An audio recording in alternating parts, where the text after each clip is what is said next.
Les amis, nos équipes viennent de finir avec le crépissage, mais aussi les formes de pente au niveau du chéneau. Vous le savez, ça fait désormais 4 semaines que nous avons démarré avec les travaux de chéneau sur ce projet que nous avons baptisé Projet D.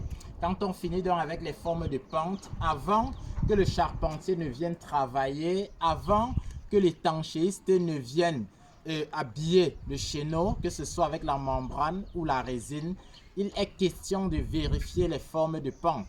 C'est vrai que l'eau de nature a tendance à couler. Ça veut dire que si vous êtes sur une plateforme, l'eau va stagner. Mais il suffit juste d'une légère pente pour que l'eau coule.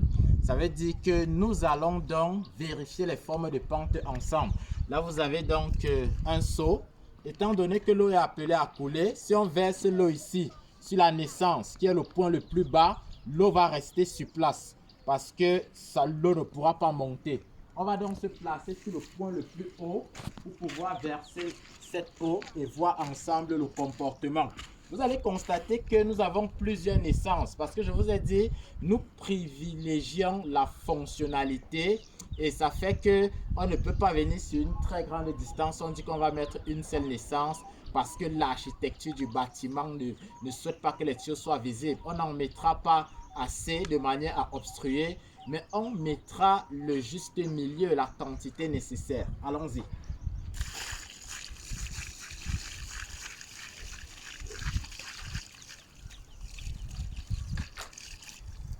Si vous versez déjà un seau d'eau et que vous parvenez à avoir du résultat, je vous assure que vous êtes rassuré parce que pendant la pluie, il y a une certaine pression et les gouttes, et il y a une certaine vitesse d'écoulement. Vous allez me passer un autre seau, s'il vous plaît.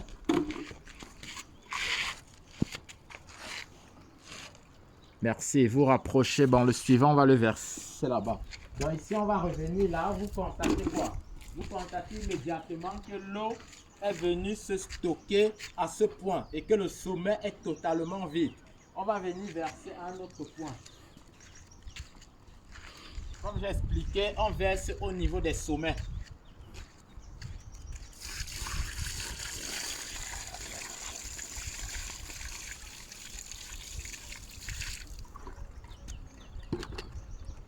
Contrairement à ce que certains peuvent penser, on n'est pas obligé de mettre les naissances au niveau des angles du bâtiment. Parce que nous, par exemple, ici, on a un porte-à-faux. Étant donné qu'on a un porte-à-faux, on ne pouvait pas venir mettre une naissance ici et canaliser le tuyau en dessous pour le ramener. On a laissé les porte-à-faux libres pour pouvoir positionner nos différents tuyaux. Les tests d'écoulement ont été faits de l'autre côté là-bas. Ensemble, nous allons les faire au niveau de la façade principale.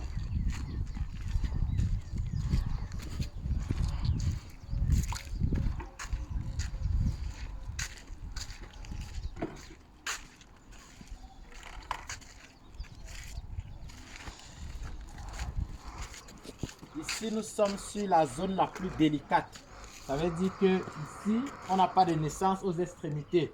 L'eau doit parcourir 2 chemins. Le premier, c'est ici, avec un petit retour d'angle pour pouvoir retrouver les tuyaux d'évacuation. Regardons ensemble.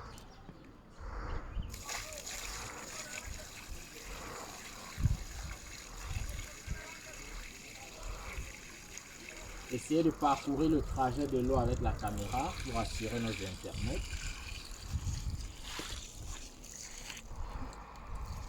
Revenez par ici.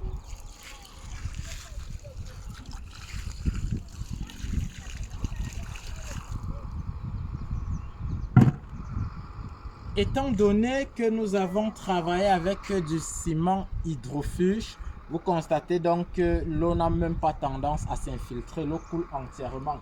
Vous allez donc voir le trajet de l'eau qui vient, qui vient, qui vient, qui vient et qui va donc s'arrêter au niveau de ce point bas. Et comme au niveau du point bas, on n'a pas encore débouché la sortie, l'eau a donc tendance à stagner ici. Sur nos béquets, nous avons également fait de légères pentes. Ça veut dire que si on prend par exemple de l'eau, on verse là, on verse là, on verse là, on verse là. Vous allez constater que l'eau a tendance à revenir vers l'intérieur et à mouiller l'acrotère. Pourquoi l'eau revient vers l'intérieur? parce que la légère pente a été faite vers l'intérieur. Étant donné qu'on aura notre étanchéité là, c'est pas un problème que cette partie se retrouve en train d'être mouillée. L'idée était d'éviter que les eaux pluviales ne salissent cet élément, parce que très souvent, si cette pente n'est pas faite, les eaux pluviales vont salir cet élément, ça va détériorer la peinture. S'il faut verser le dernier seau, on le fait ici.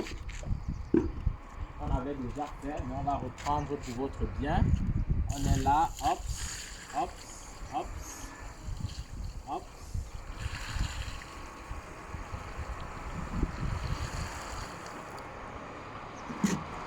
Donc, vous convenez donc que les tests d'écoulement ont été faits et c'est donc un véritable succès. Voilà l'élément que je souhaitais partager avec vous. Je vous invite à vous abonner à nos plateformes digitales parce que, comme vous le savez, au quotidien, nous prenons beaucoup de plaisir à partager avec vous chacune des réalités que constitue la réalisation des projets de construction dans notre environnement africain en général et surtout dans notre contexte camerounais. Dans les prochains jours, on se fera le plaisir de partager avec vous les travaux d'étanchéité sur ce projet de construction. Merci et surtout, très bien.